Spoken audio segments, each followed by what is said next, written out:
I can tell you with certainty that I have met a lot of stupid mechanics.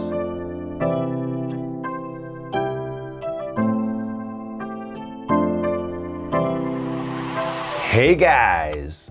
Today we're going to be figuring out if Chris Fix is actually a mechanic. Okay, so I know that's my best Chris Fix impression. But seriously, so welcome to Fake YouTube Mechanics React to Other YouTube Mechanics. And I'm gonna put mechanics in air quotes here because we don't really know. Some of these guys we don't really know. Are they mechanic? You may have seen some of my other videos already reviewing other YouTube mechanics, and who better to assess than the man himself, Chris Fix. Those of you who don't know, Chris Fix has been around for a long time on YouTube. He's made a pretty good name for himself. He is reported to be the #1 mechanic YouTube channel on YouTube. The next two most popular channels combined do not equal the total subscriber base and views as what Chris Fix gets. So there's no doubt that a lot of people look to Chris Fix for advice, entertainment, and whatever.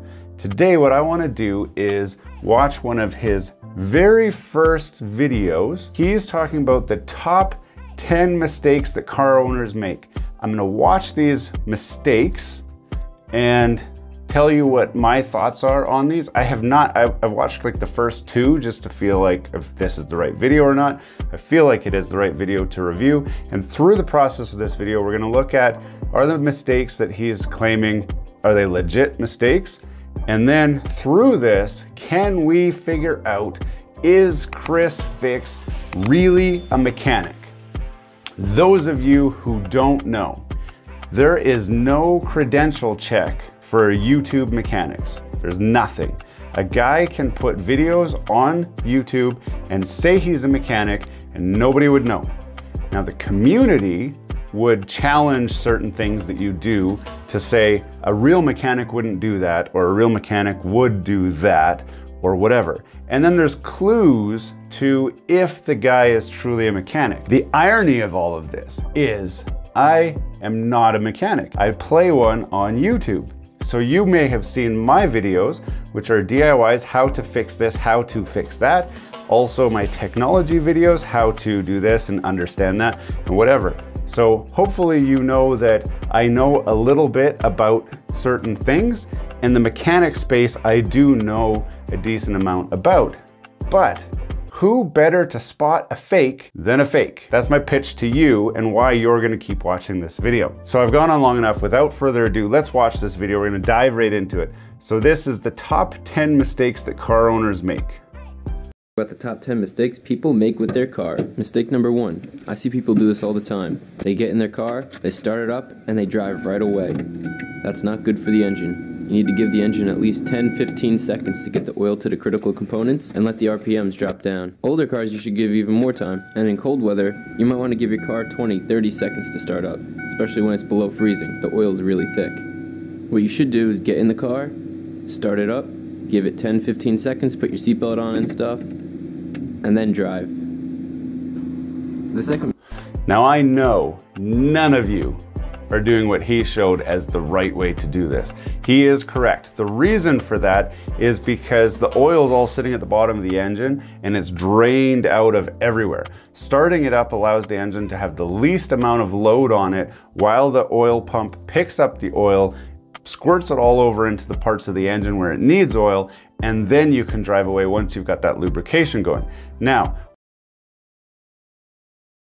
lubricants that actually adhere to metal, they stick to them. So it's not as critical now as it was, say, back in the 80s when oil was just straight oil without a lot of technology to it. It is still better to just go to wait that couple seconds till the oil pressure has a chance to at least build up and get flowing. And again, on a colder day, it's more important because the oil's thicker. So it needs to get pushed through a little bit harder, and it's a little bit harder to get through. But he is right there.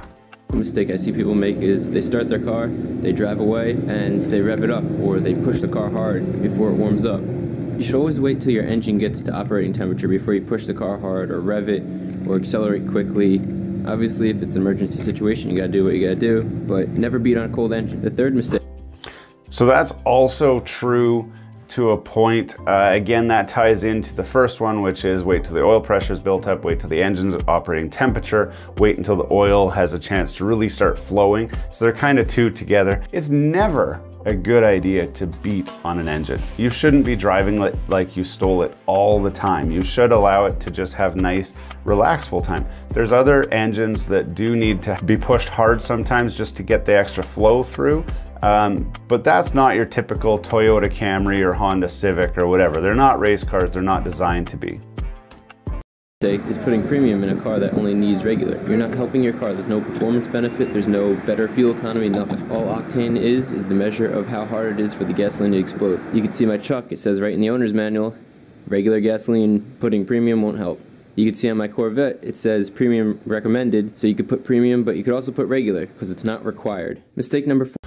Okay, I want to talk about this for a minute. This is not going to be a whole discussion about octane ratings and requirements. However, that's not entirely true. I used to think the same way as Chris Fix does here, where I've had cars that say premium required, and I've put regular fuel in and they've worked just fine. However, recently I purchased a Mercedes ML550 for my wife. If you haven't seen, I did make a video about that, revealing it as a super budget supercar. You can check that video out up over here. I can tell you for a fact that her car will not run on 87 octane fuel. It will run. Okay, let me back up a little bit. Yes, it will run. However, if you step on the gas more than half throttle, you will start to develop a knock. And the knock won't go away. It won't just be knock, knock, and then gone. The computer does not have the ability to pull the timing back far enough for you to go partial to full throttle with 87 octane fuel. That engine is a high compression engine. It is designed for higher octane fuel. Now, what is octane? If you think about it in simple terms, you can get into it super complicated, and you guys that are watching at home, they're like, that's not how octane works. Just chill, I'm explaining this for the everyday person. So octane is the ability for the fuel to stay stable under pressure. So if it becomes unstable, it will light itself on fire. It will pre-detonate. And what happens when you've got a high compression, I'm gonna have a horrible time explaining this, but pretend that your regular Honda Civic compresses the gas this far, okay? Before it ignites with the spark plugs. On a higher performance engine or a turbocharged or a supercharged engine, you're gonna squish it to there. I don't know if you can see that. Squish it to there, okay? Now, 87 octane gas can be squished to here and be ignited all by it with a spark plug, okay? But 87 octane, when you squish it to here, it will ignite itself. And that's what knocking is the gas lighting on fire before you want it to light on fire. The higher octane fuel makes it allow it to take more energy. The reason you want more energy is because the more energy we can pack into that, the explosion is better. And when the explosion's better, the performance is better. And when the performance is better, you go faster. His Corvette maybe ran fine on 87 octane fuel. That doesn't mean every car can. What I would recommend is try it for yourself. When your fuel tank is almost all the way empty, run it until the light comes on. And I know the real mechanics are like, oh, don't do that. You should never run your tank below a quarter of a tank. You're gonna burn out your fuel pump. Chill, okay? This is for experimental purposes one time, okay? Drain it until, or run it until you have the gas light come on, then fill it halfway with 87 octane fuel. Try and drive it, push it hard, put the gas pedal all the way to the floor. If you see no side effects, i.e. no knocking, no detonation, no loss of power, wait until you get to the gas light again and then fill it with 87 halfway again. Why am I telling you to do this twice? Because even though your gas light's on, you still have some premium fuel in there, if that's what you started with. So when you add the low octane fuel, you still have some premium, so it's not really low octane. And I noticed this on my wife's Mercedes. I can run her car with 87 octane fuel for one tank. And that's because it mixes with the octane fuel that's in there, so it's something slightly higher than low octane. We actually run mid-grade in hers because that allows us it does not knock and it runs okay at mid-grade. So we're not running premium, we're running mid-grade. And that's because I've done that test myself.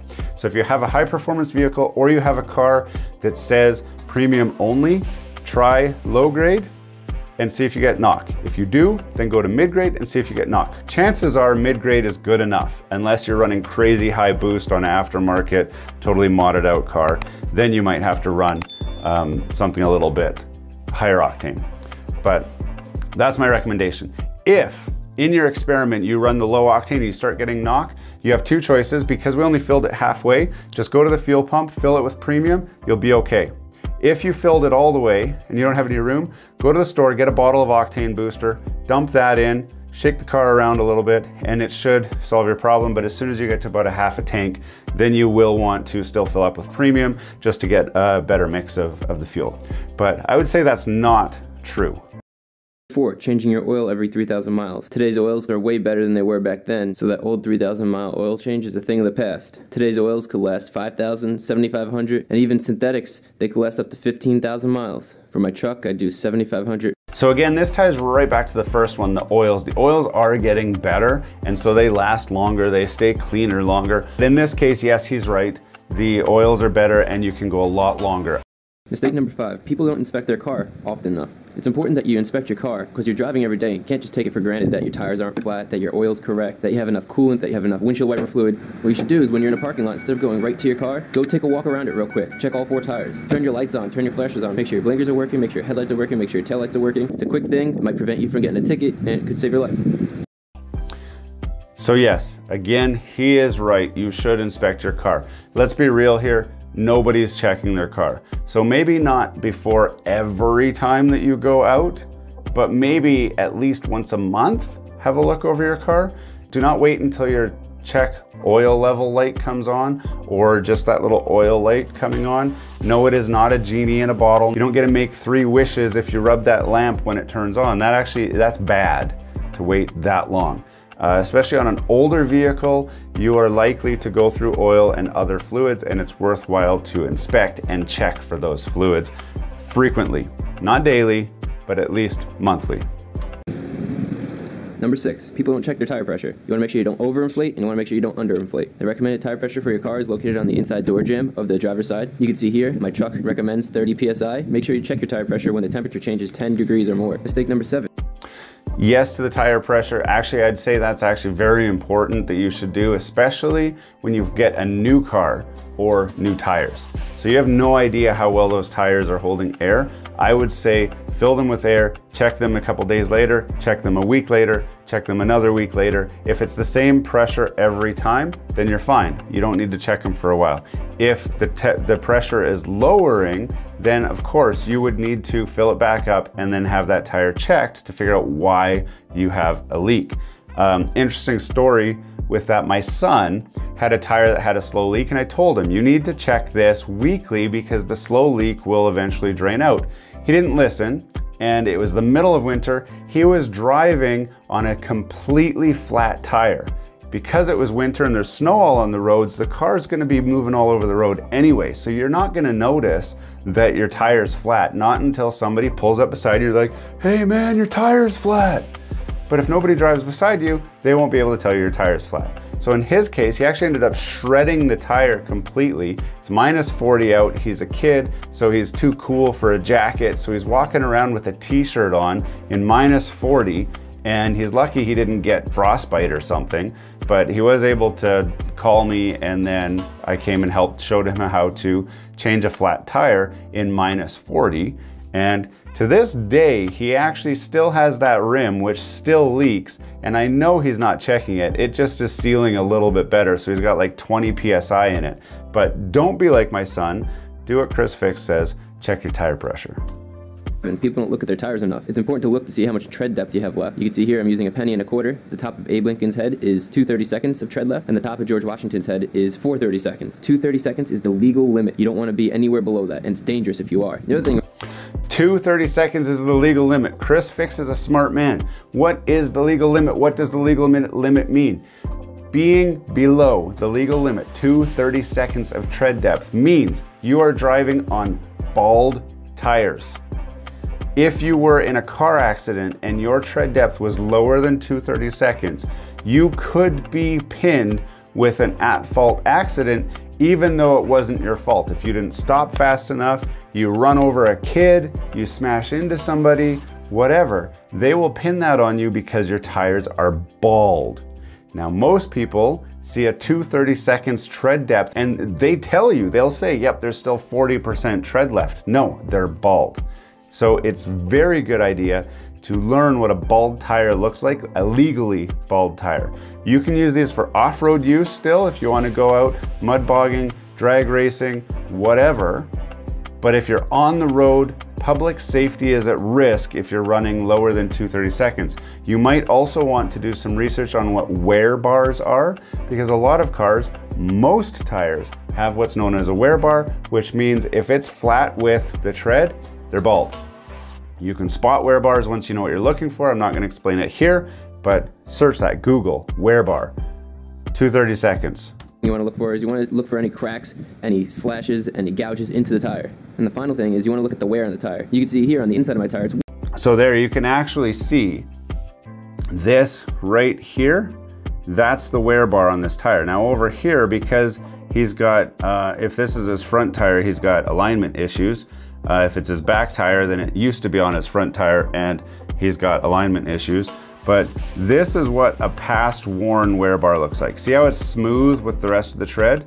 See how this one here, there's the wear bar there and there's a little bit of rubber left. So he's not at the wear bar. He's probably about 3/32 on here. This tire totally fails the tire test. It's got cracks everywhere, it's weathered. This is an unsafe tire and definitely should be replaced. Mistake number 8, people don't check their spare tire. They forget about it, they just leave it there, and then when they need it, it's flat. And what good does a flat spare tire do? Check your spare tire. That's true. I don't think you need to be a mechanic to know that you should check your spare tire. How many times have you gone, I've checked a lot of spare tires, especially on a car that I just bought, and they're almost always flat. And I would also look for the jack and the tire iron and everything else you need to change that tire, because so often those pieces are missing anyway, and you don't find out until you got a flat tire on the side of the road. Mistake number 9, people don't read the owner's manual. Reading the owner's manual is one of the most fundamental things when you get a car. It's simple, it takes 2 hours, 3 hours, you read through the whole book. And when you're done reading the owner's manual, you can pull out a dictionary and start reading that too. So let's get real, nobody's reading the owner's manual. It's more important, it's a great tip. If you find that interesting, go ahead and read it. And I have found interesting things about a car in an owner's manual before, and I was like, oh, isn't that interesting? And then I moved on with my day. If you have an owner's manual, check that you do have one and know where it is. Know that if you have a question, you can check that owner's manual and reference that to figure out what that issue is. Owner's manuals for me are useful for finding fuse locations and the index for which fuse is for what, because it's not usually printed on the fuse cover anymore. It used to be all the time, but now they don't seem to do that. I think because the fuse box shrunk, they can't make the text small enough for people to still read it. That's about the only thing it's good for. You will find out about different features and stuff that you maybe didn't know how to use correctly, but for the most part, I would not recommend reading the owner's manual. Number 10, people don't know how to clean their car properly. One of the things I see people do all the time is they use paper towels on their paint, or they don't use any liquid when they're using a towel on their paint. You need to have... Now he's doing this on a Ford Ranger. Nobody cares about a Ford Ranger. You can go ahead and wipe that with a dry paper towel all day, especially a gold colored Ford Ranger. Blech. but he is showing you the right some way type here. of lubricant, and you shouldn't use paper towels. Spray soapy water on there. What you should do is you should use a microfiber cloth and a have cloth. some type of. And that's it for Chris Fix's top 10 tips. Now this video, like I said, it's got 5.7 million views on it. A lot of people have watched it, and I hope that it's helped. For the most part, the info here is accurate. The part about the octane rating, most of you aren't driving a high performance car anyway, so you probably wouldn't have even noticed that there was an issue, but just be careful of that. Now, is Chris Fix a mechanic? Watching this video, it's really hard to tell. I know I have actually seen some of his other videos. He is a knowledgeable guy. I have a feeling that he does a lot of research prior to doing a video, and I think there's a lot of edits in his videos. So, you know, he lays it out like, here, do this, do this, do this. As somebody who has made how-to videos, just like Chris Fix, where I'm saying this is how to do something, I've jumped into jobs, I have no idea how to do it. I haven't done it, well, let's put it this way, I haven't specifically done that job on that car. I've done similar jobs on similar cars, but never that specific job. So what do? Well, you count on the edit. He's not live streaming this. This is an edit after the fact. So he can go through and say, do this, do this, do this. You'll be like, oh yeah, okay, I'm gonna do that. This guy's so smart. But what you don't know is he said, do this, he did that, something broke or something got wrecked or whatever, and then he put it back and fixed it, and then said, okay guys, this is what you gotta do is do this. Well, he cut out the part where he screwed up. He cut out the part where he's sitting there scratching his head going, how the heck do you do this? How do you reach this? You get the condensed best version after he's figured it out, and then the edit just shows it that way. So does he make mistakes? I think he does. Is he a technician? From everything I can find online, no. Chris Fix is not actually a papered, ticketed, licensed mechanic. There are some indicators that would tell you that. Number one, he's working in his driveway most of the time. So he doesn't have a shop. Now you don't have to have a shop to be a mechanic, but you will notice he only ever works on his own cars or his parents' cars or his family's cars. From what I've seen, he's never working on a customer car. And that's important. He can operate in this space doing work on his own car, but if you are not a technician, a certified mechanic, you cannot work on somebody else's car. People do it, okay? That's not what's at question here. You can do it, but until you get caught, you can keep doing it. And people do it all the time. You can go on Facebook Market and you can find a guy that says, yeah, I'll do your brakes for you, and he'll come and do your brakes and he'll probably do a great job. But if he's not a certified mechanic, he can get in a lot of trouble. If you get in an accident, you can get in a lot of trouble, and you have no protection, no recourse. There are laws in place that require someone to be a certified mechanic or an apprentice working under the direction of a mechanic in order to do work on customers' cars or cars other than your own. The indicators from what I see on his channel is he knows that, he understands that, and he stays within the boundaries of what a backyard mechanic is able to do, and that is work on your own cars only. So he'll buy a car, fix it, and sell it. He'll buy a car, fix it, and keep it, or show you how to maintain his own fleet of cars, and that's it. So I do not believe that he is a mechanic. I had a look online. Nobody seems to know for sure.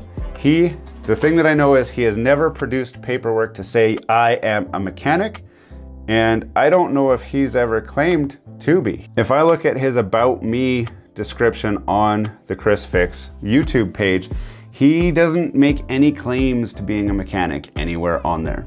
So even though he is the most popular YouTube mechanic, I don't think he's actually a mechanic.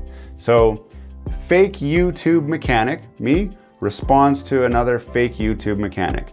Does that mean that Chris Fix is full of crap? No. Get that out of your head. I know a lot of people are like, well, if he's not a real mechanic, he doesn't know. I can tell you with certainty that I have met a lot of stupid mechanics. And just because you're a mechanic doesn't make you intelligent. It doesn't mean you know everything. It doesn't give you a certification to be the god of anything. In every single profession, there's someone who's good at it and there's someone who sucks at it. Well, I won't go there. But Chris Fix doesn't need to be a mechanic to do what he's doing. He's helping a lot of people, and if you read through the comments on his page, on his YouTube channel, most people generally appreciate the content that he is creating. He does his research, he is thorough, he's got good editing, he's got good audio. It's an exceptional channel. Not that he needs my endorsement, but not a mechanic. If that matters to you, then go unfollow him, I guess. Unfollow me too, I'm not a mechanic either. But anyway, I hope you enjoyed this video today. Don't forget to subscribe down below. We got a lot of other reaction videos coming out. You can check out these other videos while you wait for the next one to drop. But until next time, have a great day.